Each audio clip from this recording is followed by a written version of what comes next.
So I'll talk through an activity that I've used a ton of times.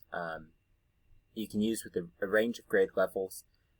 You can adapt to different content areas, and you can offer a lot of accommodations for students with special needs.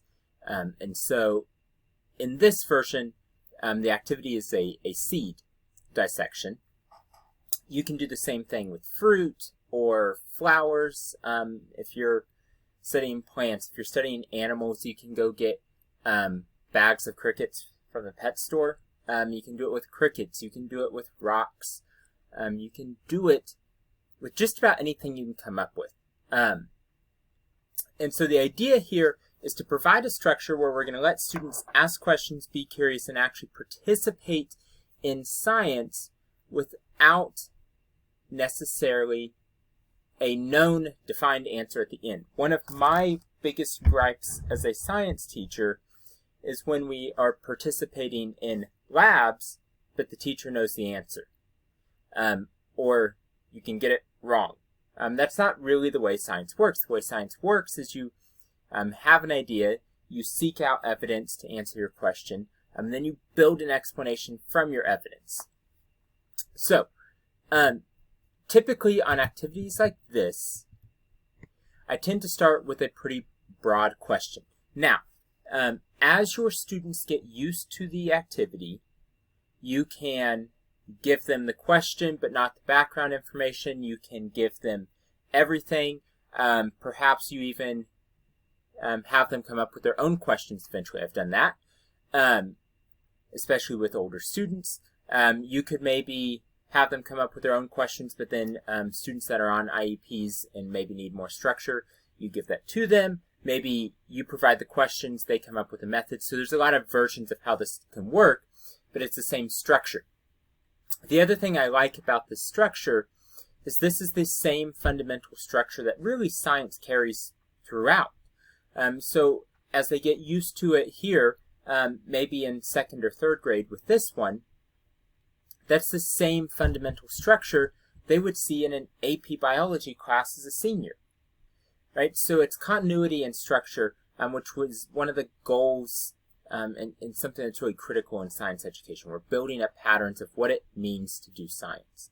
And so, depending on the topic, you're going to need to give them some amount of background information potentially. Now, as they get older, or maybe you're focusing on research skills in their ELA standards, and maybe that's part of their job is to come up with their own background information.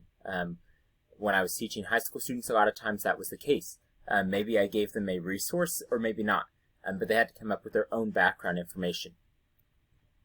We have this generic question of what are the different designs and structures of the seeds, very broad, but maybe we have some follow-up questions. So we know that that's a broad question, and maybe they're going to struggle with that, so we can maybe give them some follow-up questions of, okay, how are the sizes different? How are the textures, colors? And then this one of, well, why do we think they are designed differently? Why do we think there's different structures, colors, all of this? And a question like that, this why question, is one that they're going to have to infer from their observations, from their evidence, why it is that they think seeds are designed differently. Now, the important point here in their larger science education is practicing the skill and the process of science. Necessarily the particular parts of a seed may not be as important, but the process of science very much is. So on the page I'm giving you, we have questions, some background information at like the second or third grade reading level, some follow-up questions, and then we have a spot for a process or methods. And depending on the situation, this might be something you work on as a class. So maybe you put it up on the board and say, okay, let's come up with what are some steps we could use to answer these. Maybe they come up with it in small groups. Maybe they come up with their own. You can adapt that. If they're really unfamiliar with the process, I think it's best to come up with it as a group. So you take the whole class together and say, okay, we're going to figure out how are the sizes of seeds different. Here, what are some ways we could do that? Now, you've probably heard things like science is always metric, and that's true. That in scientific publications and things like that, science is reported in metric units. But that being said, if you're dealing with like standard units and fractions, use standard units. You know, if you need to teach about fractions, and this is a way to integrate science into practicing fractions, go for it. There's nothing wrong with that. You know, sizes could be length, they could be width. You could use a balance, or even like a kitchen food scale or something like that. Maybe you have a scale in your classroom, you're like, well, yeah, but it won't detect one seed. Okay, maybe not, but could they put 20 of the same type of seed on there and weigh that and divide it to get an average weight for one seed, and then repeat that for other types. Now, my trick on seeds, when it comes to doing activities like this, the goal is, for me, was always finding things that are going to be readily available, and with the reality of school budgets, things that are going to be cheap for me to pick up. So when it comes to seeds, one of my go-tos is 15 bean soup, because there are a ton of seeds in there. We don't think of them as such very often. There's a ton of seeds. There's different types. You basically have a class's worth, and it's really cheap. Fruit is the same way. At times I've offered a couple extra credit points for bringing in pieces of fruit, and so you get all of this variety of fruit, and you can do dissection with it.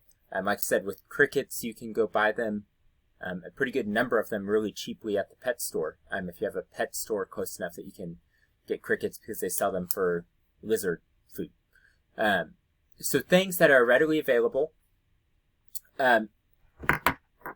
If it's spring and you can just like go buy actual seeds in a garden section, wonderful. If you just have some, wonderful.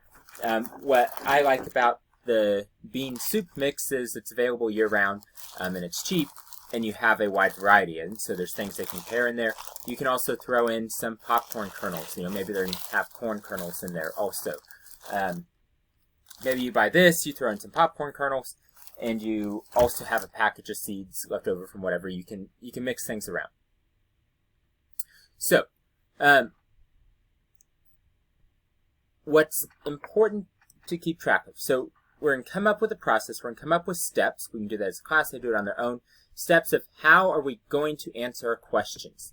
The next section of the page here is data. Data can be observations, so things we just see and we notice. So it's dark red. This one is green. This one has a rough texture. This one has a smooth texture. This one is however long, right? So we can include our measurements in there. It's this long. It weighs this many grams. If they smell, if there are things that you can safely let them taste, particularly in a non-pandemic era, if there's things you can safely let them taste, how does it taste? How does it feel, right? Any of those sensory observations. Drawings are a form of data. If they have access to technology and they can include photos, photos are a form of data. If you have access to magnifying glasses or microscopes, photos, they can try to take photos through those. So with older students, all the time I would get, maybe you would have a dissection of a frog or something like that, and it would get cell phone pictures of a frog in their document. So data is things we see, like describing it. Here, if it has a sound, texture, any of that, your actual measurements, drawings, photographs, any of that information is data. And for students, they can collect that in a lot of different forms. So if you have a student that is more artistically inclined, they can lean towards data that they draw. If you have a student that maybe struggles with transferring ideas to paper. They can describe it, and then that's something that can be transcribed later. Or maybe they even just turn in an audio file. A lot of different possibilities for what can count as data. And then finally, the last section here is the results. And so in the results, you have students answer the questions you started with and use their evidence from their data to explain it. So the results, we would go back to the questions of, well, how are the sizes of seeds different?